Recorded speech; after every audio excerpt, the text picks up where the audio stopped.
दो बहुओं के 8 बच्चे।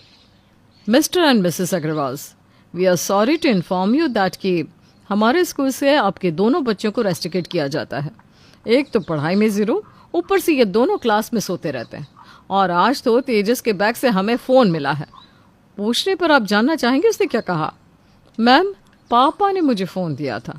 इतनी ज़्यादा केयरलेसनेस, इस तरह का नेचर हम अपने स्कूल में बर्दाश्त नहीं कर सकते।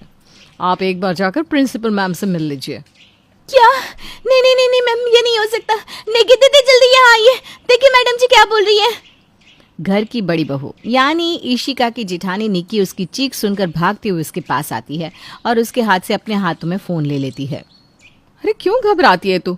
जरूर तेरे जेठ जी तुझे ज्ञान दे रहे होंगे। रुक, मैं लेती हूँ इनकी खबर। दिस इज नॉट मिस्टर करण, मैं आपकी बेटे की क्लास टीचर बात कर रही हूँ। निकी जी, मैंने ध्यान ही नहीं दिया मैम, सॉरी। वही ना, आप लोगों को अपने घर के मैटर से फुर्सत ही कहाँ है। आप लोगों का ध्यान नहीं रहता तो आपको कैसे याद होगा कि आज पेरेंट्स टीचर मीटिंग थी और आपने पीएमटी मिस कर दी। शायद आप यहाँ होती तो आज आपके घर के 2 बच्चे रेस्ट्रिकेट ना हो रहे होते। एनीवेज, हमने दोनों बच्चों की टीसी रेडी कर दी है, आप आकर ले जाइए। ये सुनते ही निकी के हाथ से फ़ोन गिर जाता है और वो वहीं धड़ाम से ज़मीन पर बैठ जाती है और जोर जोर से रोने लगती है। भगवान, ये क्या हो गया? कितनी मुश्किल से इतने बड़े स्कूल में एडमिशन कराया था मैंने अपने बेटे का। अरे मिलता क्या इतने बड़े स्कूल में एडमिशन इतनी आसानी से इशिका? अरे तू चुप क्यों है? तेरी बेटी भी तो रेस्ट्रिकेट हुई है। सारे सपने चूर हो गए। सोचा था तेजस को पायलट बनाऊंगी और यहाँ स्कूल वाले इसे निकाल रहे हैं। ये सुनते ही सुगंधा पूजा से उठकर अपनी बहू के पास जाती है। अरे ये क्या कर दिया तुम लोगों ने? हे भगवान, रुको, मैं अभी अपने दोनों बेटों को बुलाती हूँ। इशिका, करण को फ़ोन मिला कर दे तो ज़रा। सुगंधा तुरंत अपने बेटों को फ़ोन करके बुलाती है। थोड़ी देर में करण और प्रेम घर आ जाते हैं। पता ही था मुझे, तुमसे नहीं संभले जाएंगे मेरे बच्चे। निकलवा दिया ना उन्हें स्कूल से। अब हम अपना दुकान छोड़कर बच्चों के पीछे स्कूल जाए, यही चाहती हो क्या तुम? अरे करते क्या हो तुम लोग घर पर? हम क्या करते हैं? ये तो आप दर्शकों को ही जज करने दीजिए। ये कहानी शुरू होती है मधुकुंज से। मधुकुंज परिवार में 10 लोग थे और उन 10 लोगों के परिवार में किसी भी काम वाली का टिकना संभव नहीं था। सुबह ठीक 9 बजे हमेशा की तरह मधुकुंज से जोर जोर से चिल्लाने की आवाज बाहर आ रही थी। और कीजिए बर्तन। बताइए आंटी जी, कल शाम को हम नहीं आ पाए तो ये लोग नए बर्तन का सेट निकाल लिए। अब 2-2 बर्तन का सेट कौन धोने को डालता है? हम भी तो इंसान है कि नहीं? और इतनी जाति के बाद पैसे कितने देते हैं? 1500 रुपए। इन चीजों में तू मुझे मत घसीट काजल, तू तो साइड हो जाएगी। तेरे कारण मेरी और सुगंधा की 25 साल पुरानी दोस्ती टूट जाएगी। देख लो निक्की, इस काम वाली को लेकर आई थी ना तुम, जो पड़ोसियों को बुला बुला कर यहाँ हमारी चुगली कर रही है। विमला तो घर की है, किसी और को जाकर बोलेगी तो हमारी कितनी बेइज्जती होगी। अरे कोई जरूरत नहीं है तुझे मेरे घर काम करने की। ये ले अपने 4 दिन के काम के 400 रुपए और निकल यहाँ से। आज तो मैं इस घर से जा रही माता जी। कल को पता चला आपकी बहुएं भी चली गई।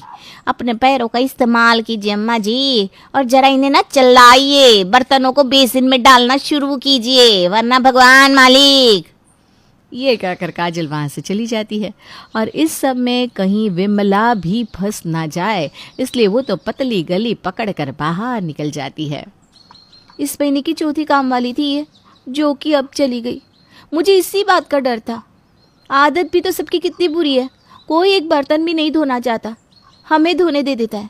जो जहाँ खाता है वहीं बर्तन छोड़ देता है। यहाँ तक कि कल बाथ टब के बगल से एक चम्मच निकाला था काजल ने। अच्छा, तो बर्तन उठा भी नहीं सकते क्या वो? है रखा क्यों था हमने उसे? और तुम दोनों को हम बर्तन धोने नहीं देते तो अच्छा ही है ना। वो काम वाली किस बात के पैसे लेती है? अगर हमें ही धो धो कर बर्तन रसोई में इस्तेमाल करने पड़े, मजाक है क्या? और इतना शौक बर्तन धोने का है तो अब धोती रहो। अब इस घर में दूसरी कोई काम वाली नहीं आने वाली। इतने सारे लोगों का काम करने के लिए हेल्प के नाम पर इशिका और निकी के पास बस एक बर्तन वाली थी, जो कि अब जा चुकी थी और अब सारे काम की जिम्मेदारी देवरानी जिठानी पर आ गई थी। अगली सुबह रोज की तरह इशिका और निकी 5 बजे उठकर अपने अपने कमरे से बाहर आती हैं। एक काम कर इशिका, तू घर में बासी झाड़ू पोछा लगा दे, मैं बच्चों को जाकर उठा देती हूँ और उन्हें नहाने के लिए भेज देती हूँ। तब तक तू भी रसोई में आ जा, टिफिन बना लेंगे। ठीक है भाभी, मैं फ़ौरन झाड़ू पोछा करके रसोई में आती हूँ। आज ये और जेठ जी भी दुकान जल्दी जाने वाले हैं, तो नाश्ता भी और जल्दी जल्दी बनाना होगा। ऊपर के रात के कितने सारे बर्तन पड़े हैं, उन्हें धोना भी बाकी है। निकी फ़ौरन बच्चों के कमरे में जाती है और तीनों बच्चों को उठाती है। अभी बहुत टाइम है बड़ी माँ, बस 6:10 को आती है, मुझे सोने दो। इन दोनों को उठाओ ना। तुम दोनों की बस तो 5:45 को आ जाती है, अब उठ भी जाओ दोनों। मैं जाकर करूँगा ही क्या स्कूल बड़ी माँ। मैंने पापा को बोला था कि मुझे ड्राइंग कॉपी चाहिए, पर पापा लेकर नहीं आए। बिना कॉपी के स्कूल जाऊँगा तो मैम मुझे क्लास के बाहर खड़ा कर देगी और पनिशमेंट नहीं चाहिए मुझे। और अगर निखिल स्कूल नहीं जाएगा तो मैं जाकर क्या करूँगा मम्मी, मैं भी सो लेता हूँ। रास्ते में तुझे ड्राइंग कॉपी दिला दूंगी निखिल, और उसके बाद ही मैं तुम्हें बस में बिठाऊंगी, ठीक है? अब तीनों के तीनों उठो, नहीं तो अभी चप्पल जूते की बरसात कर दूंगी। निक्की फौरन तीनों बच्चों को उठाती है और ब्रश करवाने के बाद नहाने भेज देती है। इशिका झाड़ू पोछा कर लेती है और दोनों रसोई में जाकर बच्चों के लिए फटाफट टिफिन बनाने लगते हैं। तभी प्रमोद की आवाज आती है। अरे कैसा खाना बनता है इस घर में कि पेट ही साफ नहीं होता। क्या हुआ जी? पेट में मरोड़े आ रही है रात से। ऐसी दाल थी कल रात के खाने में कि पूरी रात मेरी बाथरूम में गुजरी है। ये सुनते ही सुगंधा जोर जोर से अपनी बहुओं को आवाज लगाती है कि क्या हुआ मम्मी जी? हद हो गई, क्या हो गया? अरे क्या ही काम होता है करने को तुम दोनों के पास? उसके बाद भी ऐसी दाल बनाई कि तुम्हारे पापा जी की तबीयत इतनी बिगड़ गई, पत्थर सिजा दिया था क्या? नहीं नहीं मम्मी जी, वही दाल तो हम सब ने खाई, हम सबकी तबीयत तो ठीक है। शायद पापा जी कल रात को बाहर कुछ खाकर आ गए होंगे। हाँ मम्मा, मैंने कल दादाजी को बाहर पानी पूरी खाते देखा था। गंदी बात बेटा, बड़ों के बीच में नहीं बोलते। अब चलिए पापा जी कमरे में बैठे, मैं अभी दवाई लाती हूँ आपके लिए। और जैसे ही निक्की दवाई और पानी लेकर अपने ससुर जी के कमरे में जाती है तो वो देखती है कि बिस्तर के नीचे बहुत सारे चिप्स के पैकेट पड़े हुए हैं। तो इस कारण से आपके पेट में दर्द हो रहा है पापा जी। अब तेरी सास को मत बता देना बेटा, वरना बेकार में मेरी खटिया खड़ी करती कि वो। जा जा तू बाहर जा, मैं दवाई खा लूँगा। निक्की कमरे से बाहर आ जाती है और छुपकर देखती है। प्रमोद दवाई ना खाकर खिड़की के बाहर फेंक देता है। निक्की दवाई की दूसरी टैबलेट लेकर वापस अपने ससुर जी के कमरे में आती है। ये कैसा बचपना करते हैं आप पापा जी?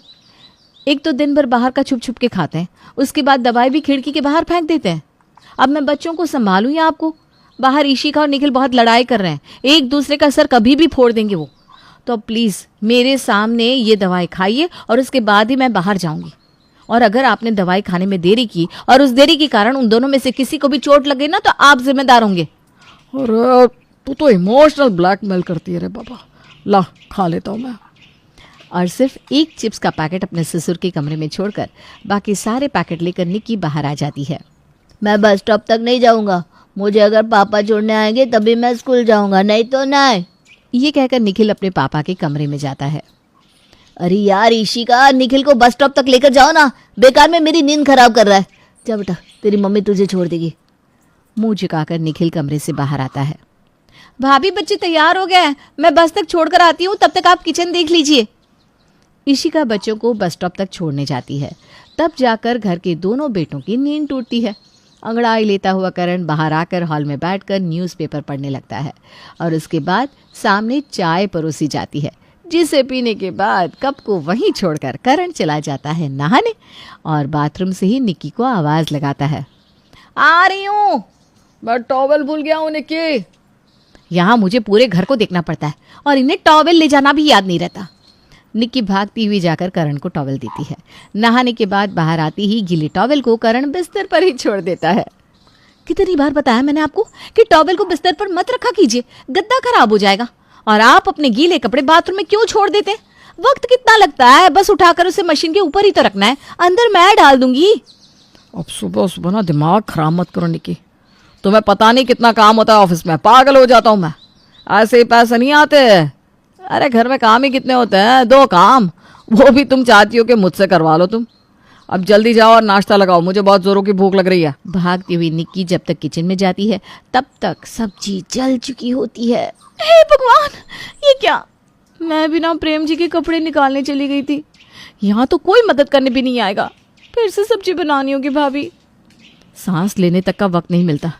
लगता है कि हम दोनों 8-8 बच्चों को संभाल रहे हैं। कोई ग्लास तक नहीं उठाना चाहता, कोई भी नहीं। मेरे कॉलेज का टाइम हो रहा है, नाश्ता मिलेगा कि नहीं भाभी? और इसी तरह दिन बीतते जाते हैं। इशिका और निक्की को घर के हर एक सदस्यों का निजी काम भी करना पड़ता, क्योंकि पूरे घर में कोई भी एक गिलास पानी तक नहीं लेना जाता था। हमेशा की तरह एक दोपहर बच्चों को स्कूल से लाने के बाद इशिका उन्हें पढ़ा रही थी, तभी दरवाजे से प्रिया अंदर आती है। मैं कमरे में जा रही हूँ भाभी, कमरे में मेरा खाना ला देना, और हाँ, जब आप आओगे ना तो मेरा कपबोर्ड ज़रा देख लेना। सारे कपड़े बिना धोए पड़े हैं तो उन्हें वॉश कर देना। वो क्या है ना भाभी, इतनी गर्मी है, बिना धोए दोबारा पहनूंगी ना तो बेकार में रैशेस हो जाएंगे। ये कहकर प्रिया मैडम चली गई अंदर। एक तो तुम तीनों की ट्यूशन टीचर चली गई है, ऊपर से इतना काम। ट्यूशन टीचर मिल जाए तो कम से कम 1 घंटा नींद तो ले पाऊंगी दोपहर में। अकेला कितना सारा काम करके अब थक जाती है ना मम्मी? हाँ बेटा, थक तो बहुत जाती हूँ, पर क्या कर सकते हैं। अब 2 बहू मिलकर जब बच्चों की स्कूल फीस जमा करने से लेकर उनकी पढ़ाई, उनके कपड़े, सब कुछ देखती हुई रसोई संभाल रही हो, साथ में अपनी ननद का काम कर रही हो, सास ससुर और पति को संभाल रही हो, तो कहाँ तक सब कुछ मैनेज हो पाता। एक सुबह बच्चों के स्कूल से फ़ोन आता है और टीचर निक्की को बताती है कि तेजस और नायरा को स्कूल से रस्टिकेट कर दिया गया है।